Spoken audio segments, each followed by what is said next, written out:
Hello and welcome to Ethereal Gaming, a limited time gamer with a competitive streak. What that actually means is we're always short on credits, short on time and short on skills. But we're still going to go out there and give the enemy team a damn good thrashing. What I want to talk about today is the Leopard 1 and sniping. Now the Leopard 1 is a designated sniper medium tank. It's an excellent tank, actually one of my favourite tier 10 mediums. And I want to share a replay that highlights some of the things we should think about when we're sniping. And what that does mean is sniping is the art of moving in a concealed and sneaky fashion.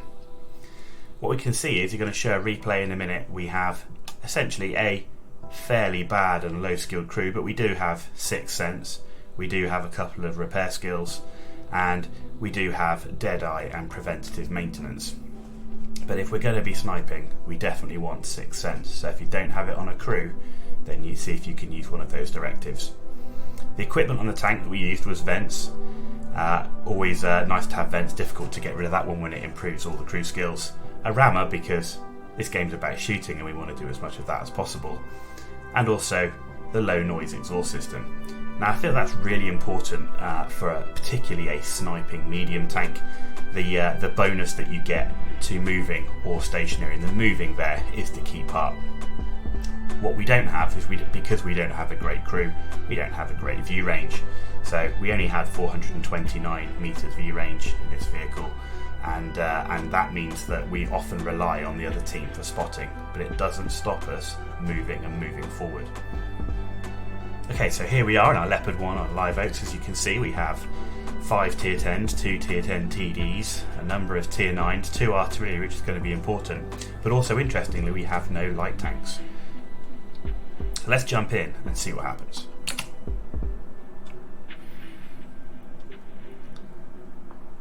So when sniping in a medium tank, one of the things we want to do is we need to be making sure that we're supporting our front line.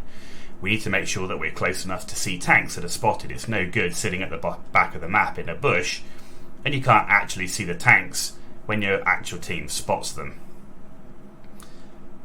So at the moment we're trying to identify what tanks are coming over to support on this flank, and then see where we can sit to get a good position and good view of the tanks that they spot. Now we know that the enemy tanks are going to be coming down this flank and they're going to peek over that hill at the end. So at the moment we're just taking initial position to identify what's going on in the battlefield and then plan our next move. One of the things with sniping is you always need to be thinking ahead, thinking about what's going to be happening next. Now you need to do that in all games, but in a sniper you need to be there ready for when they do come around the corner or come over the top of the ridgeline.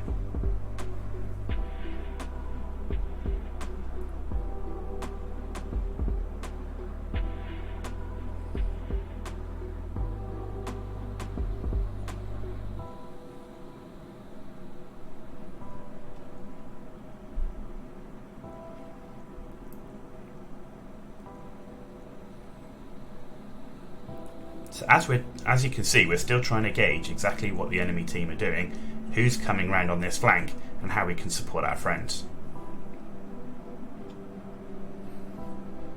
Now fortunately, our TNH VZ51 has actually pushed and is now into the dip, which is an important move.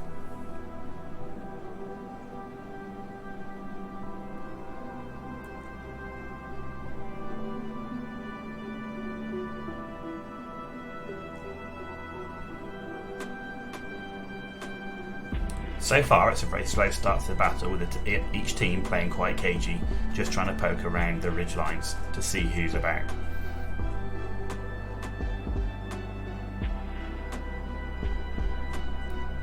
Now what you'll notice here is I am totally filled with premium rounds. Part of the reason for that is I'd been playing it ranked and I'd forgotten to change back.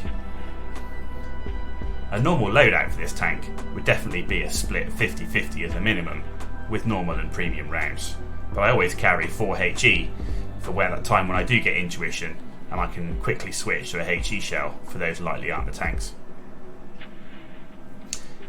So here we've put some pressure on the enemy team, and as we should do in a sniper, we're starting to move forward, we're starting to move and support the enemy team. We don't want to be too far back, we should be supporting the front line. Sniping is not sitting in a bush and not moving for the entire battle. You need to be active and we need to be engaged, and that all helps to put pressure on the enemy team. Now, as you can see here in the battle, actually we're down 1,000 hit points at this point, and the enemy team have taken the city. That means we need to push this flank and push it fast.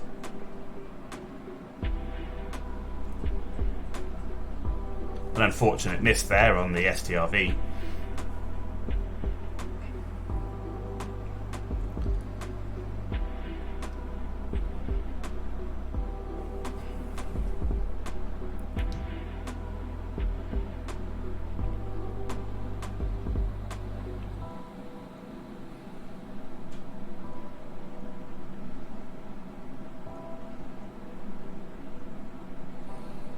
Now the game itself is still quite balanced. We're actually up 1.8k hit points, but I'm still really concerned that we've lost the city and the enemy are starting to dominate more and more of the map.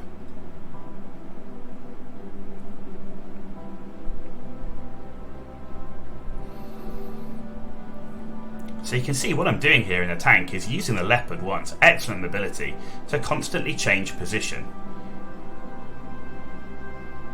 looking to see if we can get in a flanking shot or support teammates where we need. As you can see here, I'm really concerned about the left flank.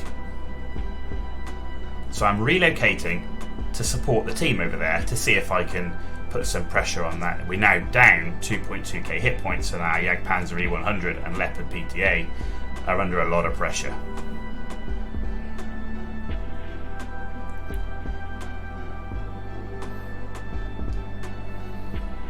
Snipers often have great mobility, and that should be used to the maximum.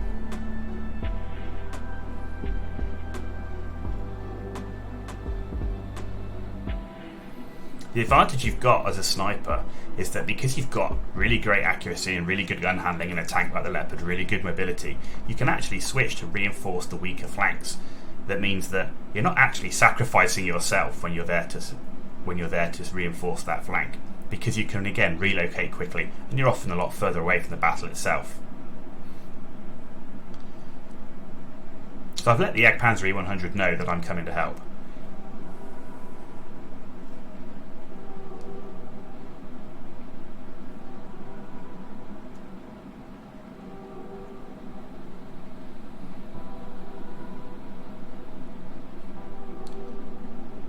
And there we go, we can see our first opportunity. We're at the back of the map. We've got nice concealment, nice cover, and we're able to take out two tanks from the side, not having to worry about any of the frontal armour, and help our Jagdpanzer E100. So already the changing of flank has paid off. But we're still down 4k hit points. It's not looking good, I have to say, and at this point I'm really starting to be concerned that we're not going to win this game. But there we go, we found an STB-1 coming across the middle.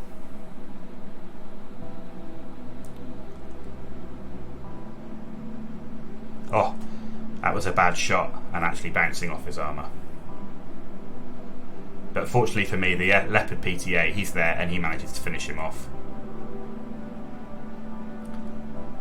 50 TP there, I was hoping to get him in one shot. Unfortunately, it wasn't to be. Jagdpanzer E100, fortunately for me, is actually managing to hold back the enemy team, and that's one of the important things as a sniper, is actually you're supporting the front line, and it's useful to have heavy tanks between you and the enemy, but you're providing them that support. And this is where it becomes really important on the minimap. You must have those vision rings on. You need to know how far you can see and how far you can be spotted.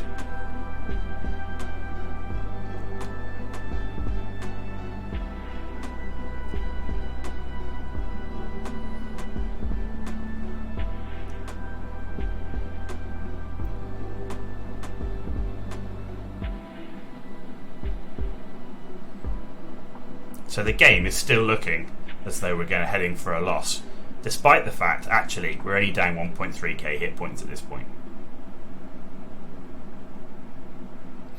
So now I'm thinking about, it's a bit of a stalemate over that side and I'm not actually contributing to the battle, and that's one of the things you should start thinking about if you are sniping in a tank. If you're just sat there for a long period of time and there's no enemy, or you don't feel like you're making many shots, you're not contributing to the battle, then it's probably time to move. Now at this point I've moved forward, I've switched flank, but I've been spotted. So that means I know we've got enemy tanks coming down that flank. Now I don't have much armour, so I don't want to go head to head with those tanks. So I want to relocate into a position that I can use as favourable, utilising my camouflage and concealment and trying to spot first. Now in reality this is very difficult for me because I have a low skilled crew, I don't have coated optics, and I also have no light tanks to spot for me. But also the enemy team have no light tanks, so I'm hoping that I can get in some good positions and not be outspotted.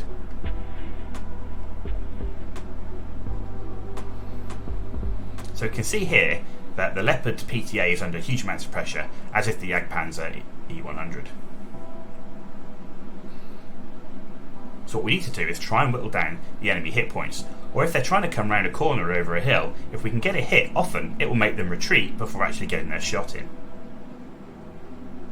And that was really unfortunate. I thought I had that 50 TP, and that's actually going to cost me. If we'd have killed that 50 TP, we could have been in a much different situation at this point. But we managed to get him, but our Jagdpanzer E100, left with 50 hit points, he's now down. And it's just me and 2 RT at this point. It really is not looking good.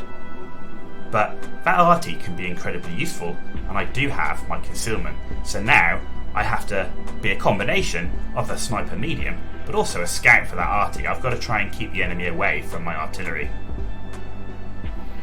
So again, let's relocate. We know we've been spotted. The Object 140 has got good view range and has clearly spotted us in the trees.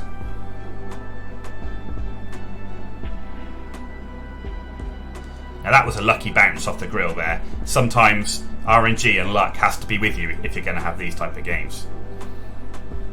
And now we're going to have to start using some of those hit points we conserved earlier on in the battle.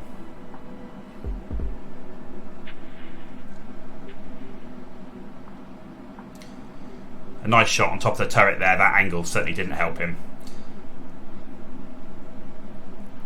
And here we now have the Object 140. We're trying to get the artillery to get a shot on him. Unfortunately, that ridgeline he used really well. But we know he's a one-shot, so we're going to push over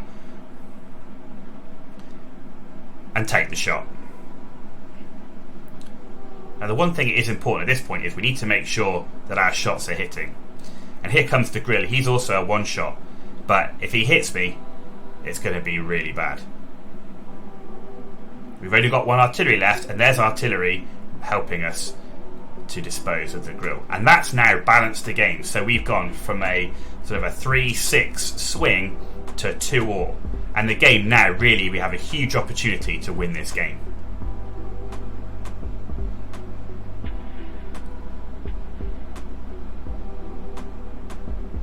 Now we have a good idea of where that IS-22 went.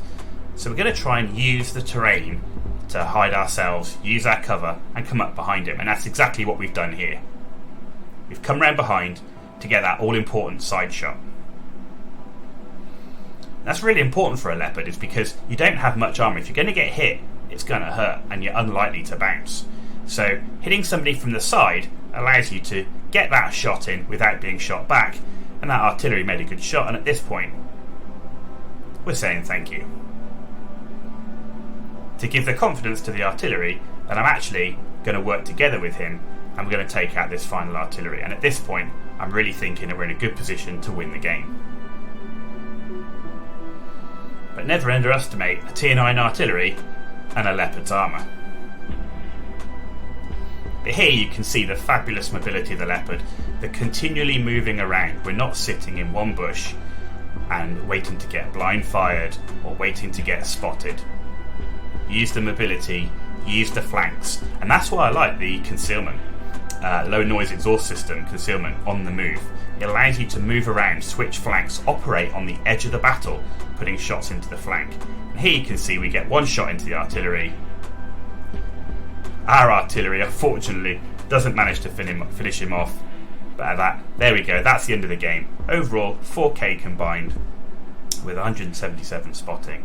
And for someone at my level, That's a pretty damn good game for me, and I'm really pleased we turned that around. 7 kills overall.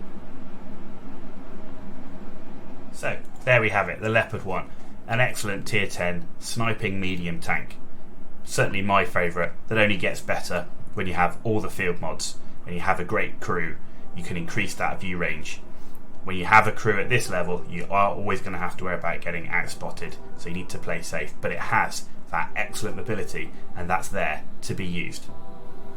Thanks very much, and we'll see you all on the battlefield. If you like this video, give it a thumbs up and subscribe. If you didn't like this video, give it a thumbs down. But also, don't just give it a thumbs down, let me know why. This is early days for this channel, and I want to improve the content. So tell me what you didn't like, and I'll look to improve it next time. Thanks very much. Attribution Gaming.